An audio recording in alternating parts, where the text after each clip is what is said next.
নাকি আরেকটা যুদ্ধ, নাকি ব্যাপক বর্ষণের আগে যেই ধরনের স্থবিরতা দেখা যায় সেই রকম একটা পরিস্থিতি।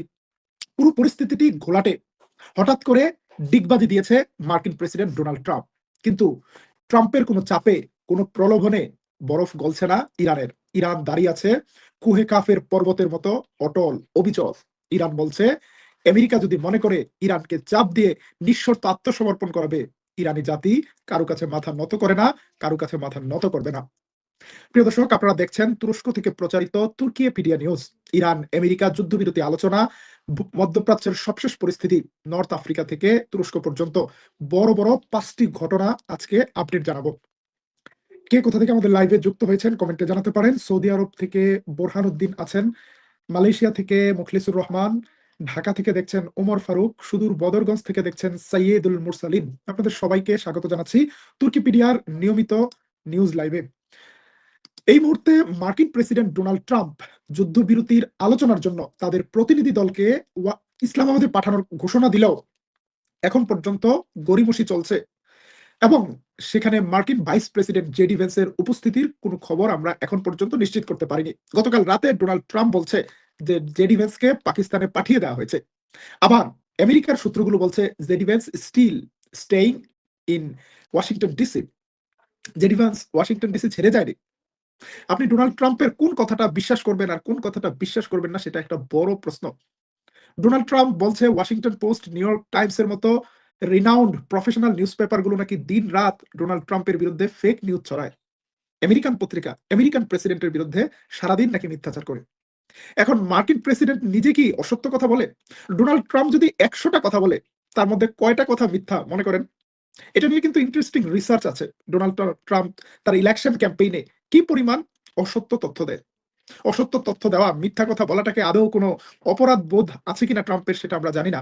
তবে আমেরিকার মতো একটা সুপার পাওয়ার কান্ট্রিকে ট্রাম্পের মতো একজন প্রেসিডেন্ট যে একটা অবস্থায় নিয়ে এসেছে, এর আগে আমরা আমেরিকার অনেকগুলো প্রেসিডেন্টকে দেখেছি।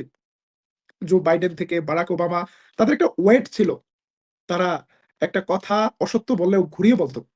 কিন্তু ডোনাল্ড ট্রাম্পের সকাল বিকাল, এমনকি একটা পোস্টের সামনে পরে 5 সেকেন্ড আগে পরে ব্যাপক ব্যবধান দেখা যাচ্ছে। নিউ ইয়র্ক সিটি থেকে আমাদের একজন দর্শক যুক্ত হয়েছেন। প্রিয় দর্শক, আমরা আজকের লাইভে ঝটপট 5টি সংবাদ দেব। তারপর একটু আলোচনা করব, যদি আমেরিকা ইরানের সাথে যুদ্ধ করে তাহলে মার্কিন অর্থনীতির কি ক্ষতি, যদি আমেরিকা ইরানের সাথে একটা সমঝোতায় যায় তাহলে মার্কিন ইকোনমির কি লাভ, মার্কিন নাগরিকরা কিভাবে উপকৃত হবে। আজকের সবচেয়ে বড় সংবাদ হলো ইরানের পক্ষ থেকে এখন পর্যন্ত ইসলামাবাদে কোনো প্রতিনিধি দল পাঠানো হয়নি এবং ইরানের প্রধান আলোচক, যিনি ইরানের স্পিকার মোহাম্মদ গালিবাফ, তিনি বলেছেন country will not negotiate under shadow of threat। এই পর্যায়ে এসে ইরানের প্রতি বড় ধরনের থ্রেট দিচ্ছে ট্রাম্প। ট্রাম্প বলছে, আমি একটি প্রস্তাব দিয়েছি, আমার প্রস্তাব ফেয়ার এনাফ, ইরানকে এই প্রস্তাব পুরোপুরি মানতে হবে, নতুবা ইরানের বিরুদ্ধে আবার হামলা শুরু হয়ে যাবে। গালিবাফ এখানে 3টি বিষয়কে উল্লেখ করেছেন। তিনি বলছেন যে আমাদের সাথে যখন একটা নেগোসিয়েশনে এসেছে আমেরিকা, আসার চেষ্টা করছে, তখন আমেরিকা একদিক থেকে থ্রেট দিচ্ছে, একদিক থেকে ব্লকেট দিয়ে রেখেছে আমাদেরকে, আবার আমাদের উপর হামলা করছে, আমাদের কার্গো জাহাজে অ্যাটাক করেছে। আমেরিকা যদি মনে করে যে তার প্রতিপক্ষকে সে আত্মসমর্পণ করাবে, ইরানের জাতি সেইরকম কোনো জাতি নয় যে চাপের মুখে, হুমকির মুখে, আক্রমণের মুখে আত্মসমর্পণ করবে। ডোনাল্ড ট্রাম্প যে একটা হাইপ তুলতে চাচ্ছে যে ইরান তার সকল অধিকার ত্যাগ করে আমেরিকার কাছে নিঃশর্ত আত্মসমর্পণ করবে, nothing will be happen like that.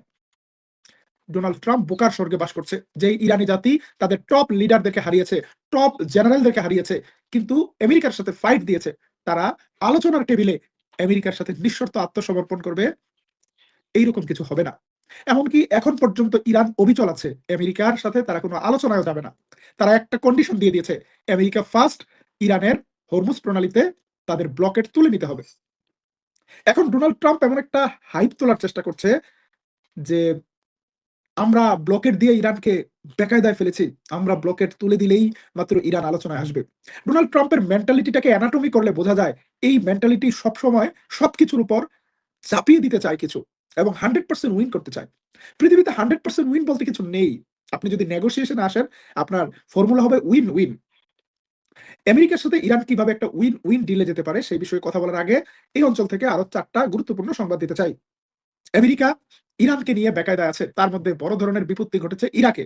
হঠাৎ করে আমেরিকা ইরাকের সেন্ট্রাল ব্যাংকে তাদের সকল ডলার লেনদেন বন্ধ করে দিয়েছে। ইরাকের সাথে একটা চাপের মধ্যে রয়েছে। ইরাকের কেন্দ্রীয় ব্যাংকে ডলার সরবরাহ থেকে শুরু করে সব ধরনের তহবিল এবং নিরাপত্তা সহযোগিতা পুরোপুরি বন্ধ করে দিয়েছে যুক্তরাষ্ট্র। কেন? কারণ ২ দিন আগে বাগদাদে এসেছিল ইরানের কুদস ফোর্সের প্রধান ইসমাইল কানি। ইসমাইল কানি নামটা আপনাদের কাছে পরিচিত। বাংলাদেশের অনেক ইউটিউবার ইসমাইল কানিকে বিশ্বাসঘাতক নানা ধরনের কথা বলেছে।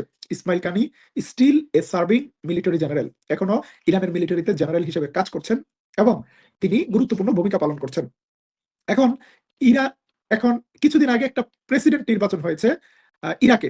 মার্কিন যুক্তরাষ্ট্র চাপ দিয়ে তাদের পন্থী একজনকে প্রেসিডেন্ট বানিয়েছে।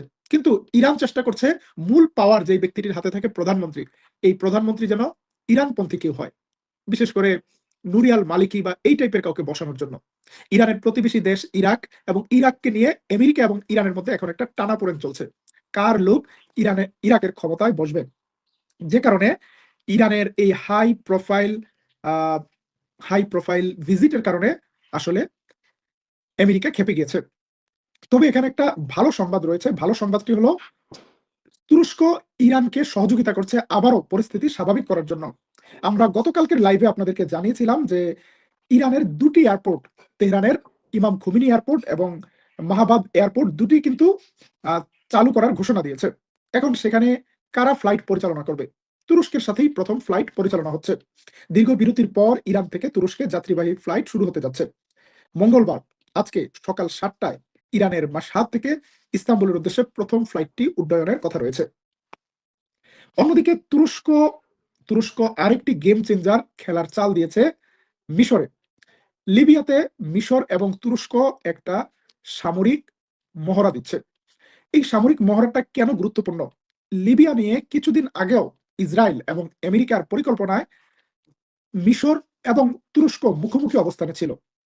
আপনারা খলিফা হাফতারের কথা জানেন। খলিফা হাফতারকে ইসরায়েল প্রকাশ্যে গোপনে অস্ত্র দিয়েছে, ফ্রান্স অস্ত্র দিয়েছে এবং লিবিয়ার তেল সম্পদের উপর খলিফা হাফতারের একটা কন্ট্রোল তুলে নিয়েছে, মানে প্রতিষ্ঠা করেছে। এই জায়গা থেকে তুরস্ক যখন লিবিয়ার লেজিটিমেট গভর্নমেন্টকে সাপোর্ট দিয়েছিল, তখন মিশরকে তুরস্কের বিরুদ্ধে ঠেলে দিতে চেয়েছিল ইসরায়েল। কিন্তু সিচুয়েশনটা এখন টোটালি চেঞ্জ হয়ে গেছে। এখন আর ইসরায়েল মিশরের মধ্যে আগের মতো হানিমুন পিরিয়ড নেই। মুখে, মুখে সিসির মতো লোকগুলো ইসরায়েলের বিরুদ্ধে কিছু বলার সাহস না রাখলেও এটা ক্লিয়ার হয়ে গিয়েছে ইসরায়েল ৩ দিক থেকে মিশরকে চাপে রাখার চেষ্টা করছে। গাজা ফ্রন্ট দিয়ে, সুদান ফ্রন্ট দিয়ে, লিবিয়া ফ্রন্ট দিয়ে এবং এই জায়গায় তুরস্ক বন্ধুত্বের হাত বাড়িয়েছে। আর সেই হাতটিতে ধরেছে মিশর। এর আগেও তুরস্কের ভেতরে মিশরের স্পেশাল ফোর্সের সাথে তুরস্কের স্পেশাল ফোর্সের ট্রেনিং হয়েছিল। এবার একটা ফুল ফ্ল্যাগ মিলিটারি ডিল হচ্ছে লিবিয়াতে। এই ড্রিলের মধ্যে যদিও ইউরোপিয়ান কিছু দেশ আছে, যদিও নর্থ আফ্রিকান কিছু দেশ আছে, কিন্তু মূল ফোকাস পয়েন্ট তুরস্ক এবং